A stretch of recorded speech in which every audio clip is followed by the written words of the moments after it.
Why the Saints defense could be a major problem in 2025, ladies and gentlemen. Off the bench, Matt Flynn, Jacob Hester. All right. Before we get into the video, ladies and gentlemen, I want to remind you, or announce, I should say, the store, the merch, is live. I am nervous AF to say that because I am scared to death of how to operate this store. Had to build the store, had to get all of the merchandise, now I have a million shipping packages and bubble wrap and all kind of stuff all over the place. So we are going to go, we're going to try and do this. So we are taking orders. We already have some orders in. Some shirts have been bought. We've got the Dome Dog shirt. You got your Boiling Hot Take shirt. You got your mug, your coffee mug that I've been using every single day since I got it. All kind of stuff on the store. So go check it out. Limited run. We only have so many of these. I am not drop shipping these. I have them in my hands, my grubby little fingers, and then I'm going to ship them out. Okay, so get them before they're gone. Look, real quick before we get into the video, we already have orders going. When the first order came through, brought a tear to my eye.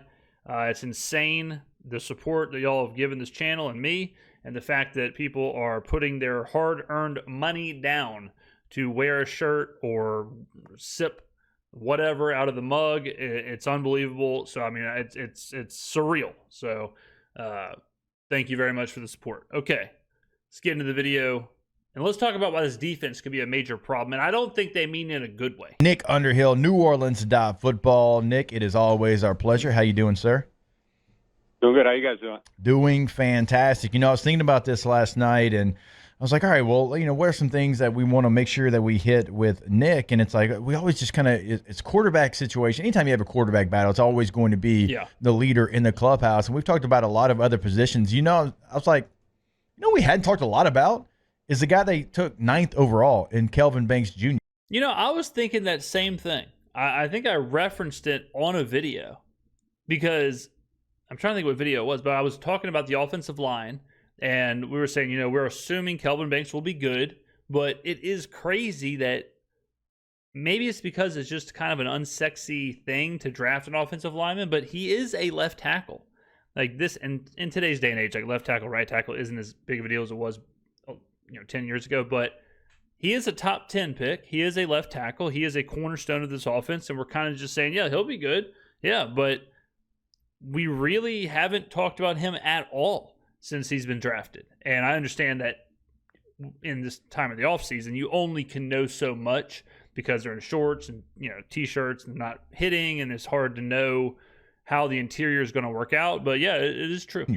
Right, we've talked about Penning maybe moving to guard, and we've talked about some of the shuffling on the offensive line. We haven't talked a lot about a top 10 player and an offensive tackle that we've talked about for a long time, but we hadn't talked about him since he's become a Saint, really. So I just really wanted to open it up. And what have you seen from him? What are you expecting from him after his first couple of days in a Saints uniform?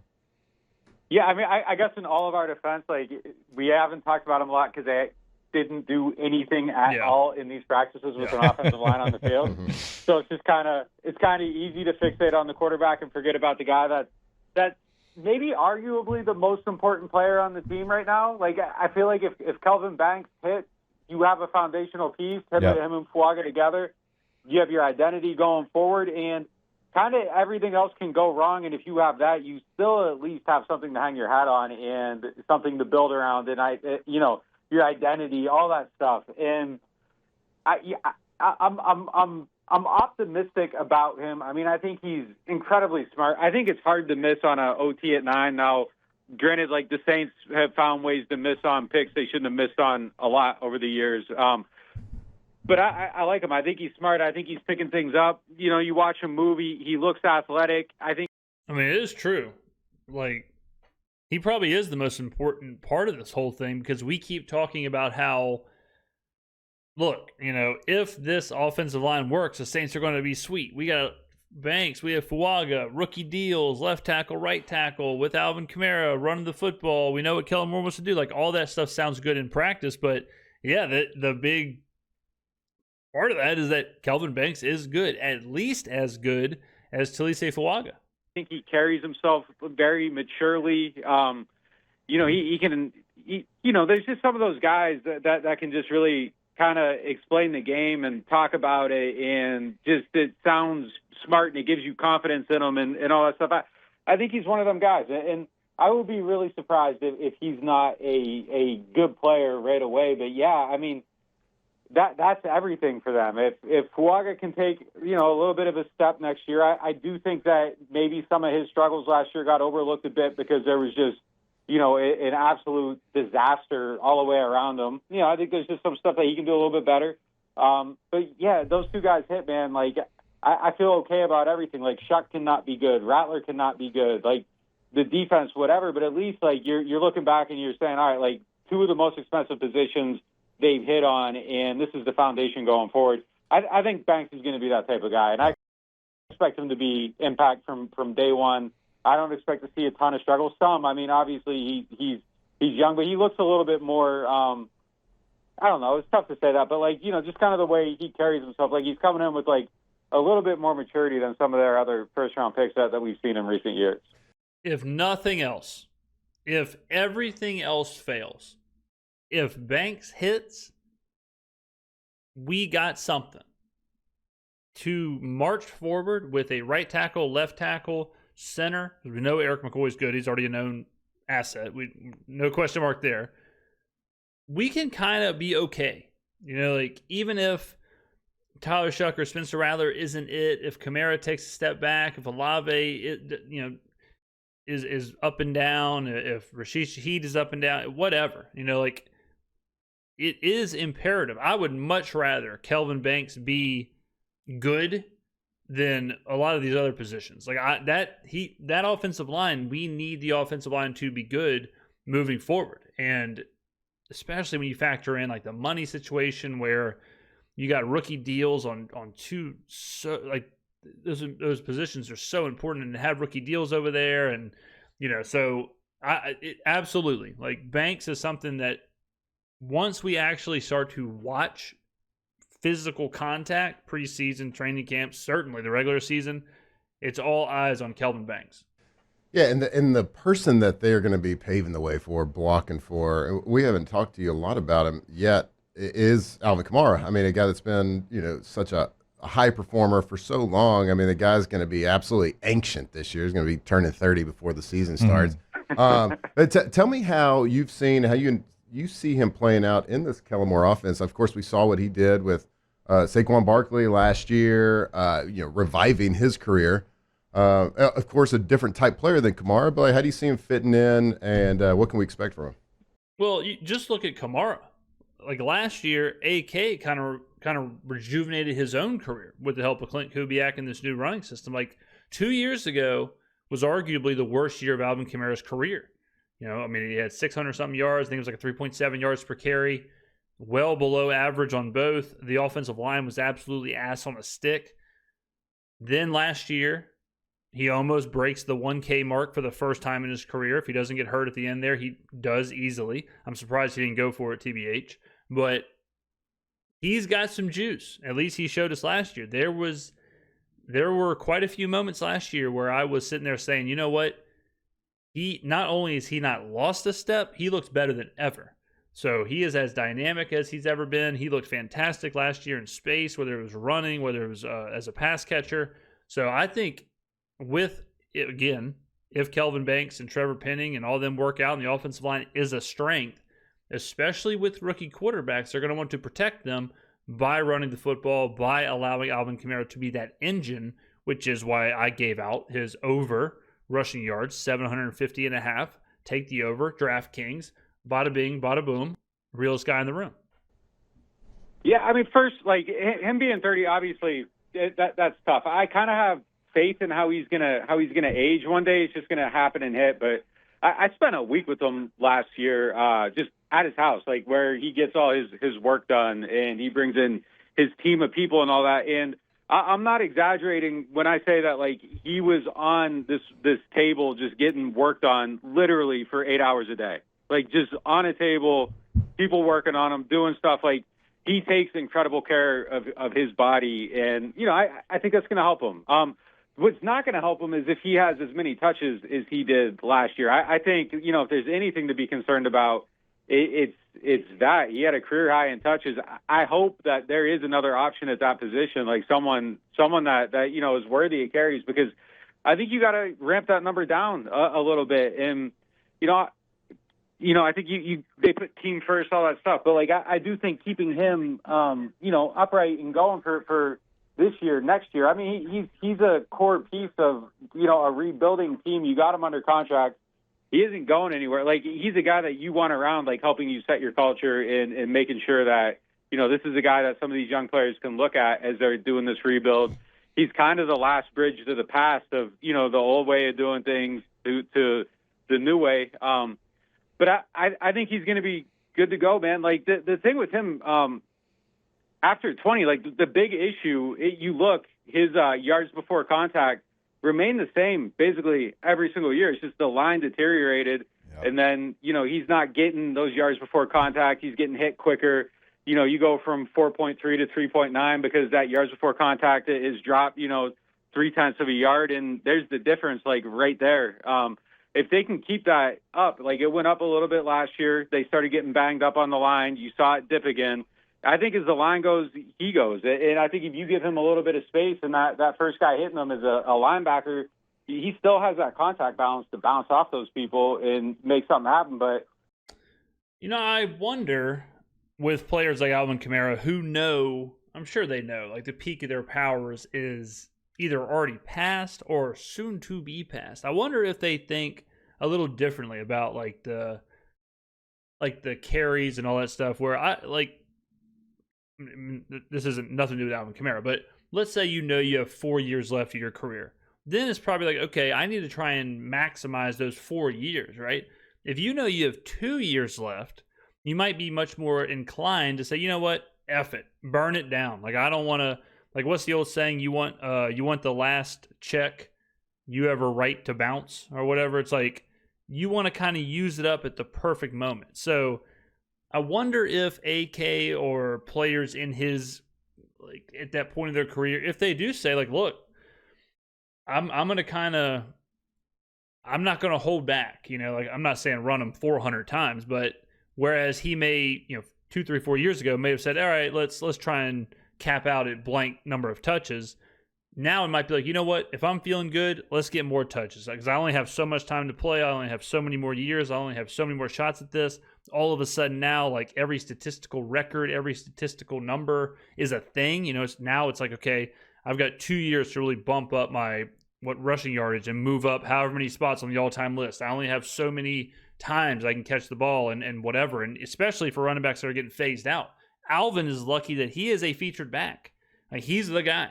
And if willing, yeah, they'll give him 230 touches again, So I wouldn't be surprised at all if players like Derrick Henry and Alvin Kamara and even Christian McCaffrey, and now it's like, you know what, I'm just going to let it rip and then, hope for the best. If it's, Jared Verse, like, you're in trouble. And, I think, as the line goes, he'll go. And, yeah, Banks, Fuaga, I mean, that's the whole idea behind putting Penning at guard, is that he's going to be a mauler and he's going to get you those yards before contact.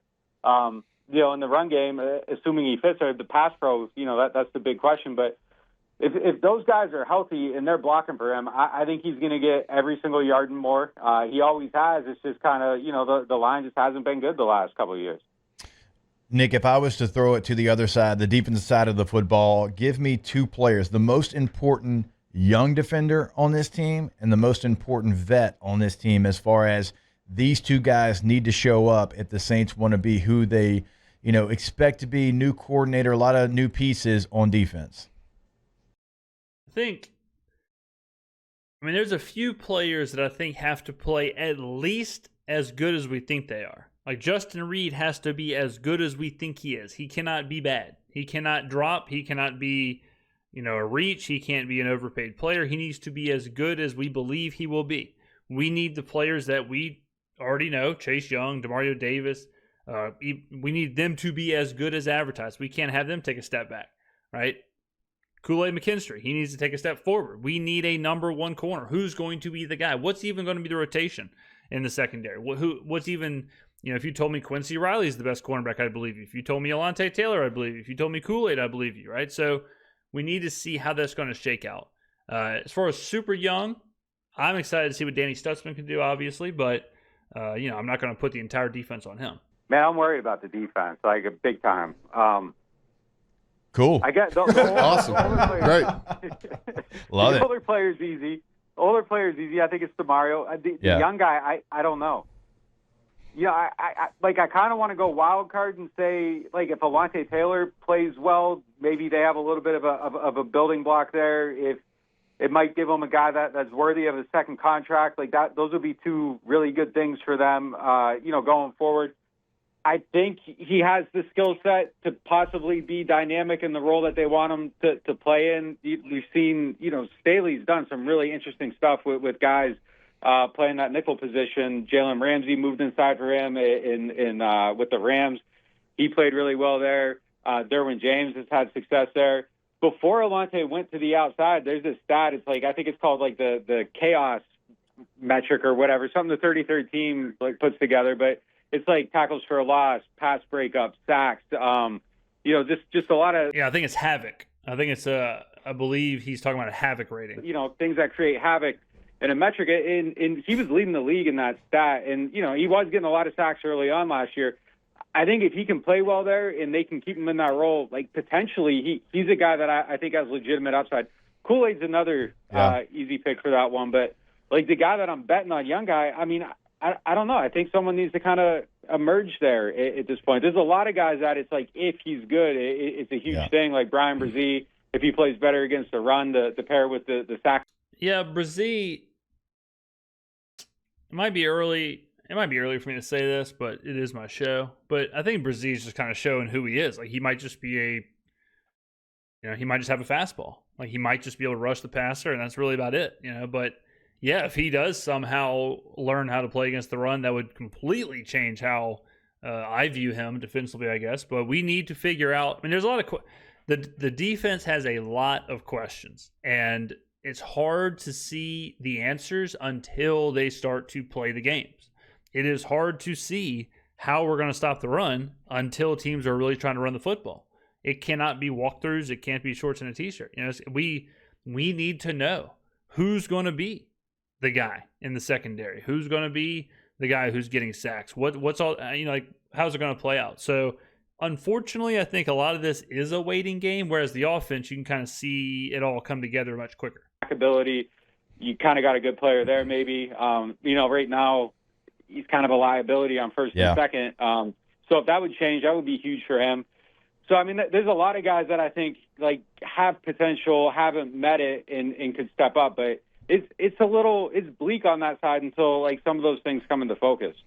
Yeah, so let's take a quick look at DVOA. So if you look at DVOA, defensive DVOA, ladies and gentlemen, the New Orleans Saints were 21st last year. Okay, they were 12th against the pass. Although you did kind of factor in Lattimore leaving, like, it's probably not that big of a drop, but still. And then against the run, the Saints were 30th. All right, so really bad against the run. Overall, below average, slightly above average against the pass. But again, you got to kind of, you know, whatever. There's an asterisk with all of this. But these numbers are really bad. Like, obviously, if you're 30th against the run, but you really don't have an answer against the run. Like, right now, we really don't. It's just a bunch of hypothetical. It's a bunch of, well, Brandon Staley's system, well, if Brian Brzee can do this, well, Broughton, well, Godchaw, well, but we don't really know. It's all just kind of, you know, out in the ether. So this is absolutely an issue. You roll into the season with previously the 30th ranked run defense. You roll into the season with a bad defense, with the 21st overall defense, and you don't really show any signs of fixing it. At a certain point, it does become concerning. So, you know, we do need to see some of that pretty quick. Whenever preseason comes around, whenever any of that starts going on, we need to see something. We need to see at least a step. You know, we need to see that, hey, we can stop the run. Hey, it's not going to be another year where we're giving up 6, 7, 8 yards a carry. You know, so no doubt it probably is a reason to be concerned. And, you know, like, I see a lot of comments that are like, Saints are going to have a top 8 offense and a top 8 defense, or a top 5 offense and a top 5 defense. And it's like, we got to just be average first. You know, we're going from, we were worse than I think people remember, especially against the run. So we're bad defensively, or we were bad defensively. So did y'all just see that? My pen just exploded. Did y'all see that? It almost took my eye out. I felt like Ralphie. The pen part of the pen, I guess I was playing with it or whatever, but it exploded, shot out, hit me in the shoulder. I'm surprised it didn't go through my delt. It could have been a disaster. But you got to remember, like, we're not even average yet. So before all the top 10 talk, top 12 talk, top 8 talk, top 5 talk, we just have to exist. We have to have a run defense that exists. Last year, the run defense did not exist. So there certainly are a lot of unanswered questions right now on that side of the ball. Nick, as we all know, like, when you select somebody in the first 3 rounds, you expect a lot from them. I'm not saying they have to be superstars, but they got to give you something. Certainly as a second-round pick, you got to be able to contribute. You got to be able to be a guy that can be a starter, that can be a quality player on whichever side of the football. And so you probably know I'm going to Isaiah Foskey. Yeah. Is it already just a punt on him? Like, is that just, hey, he's going to play some special teams, he's going to run out his rookie contract, and then that's just going to be it? And the only reason you don't cut him is because he's a second-round pick? Or is there anything that we can expect from him on the defensive side?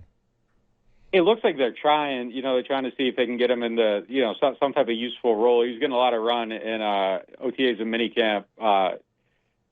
I found myself baffled by this one. Like, 40th pick from Notre Dame, like, real production. Like, it's just it's mystifying to me that there's, I can see, like, it not living up to potential, but where it's at just kind of makes no sense. Like, this isn't. Yeah, you always wonder about prospects. Like, there's a bunch of different types of prospects, but the ones that have produced at a big college in big situations, and then they can't do anything. They can't give you anything at the next level. It's like, what happened?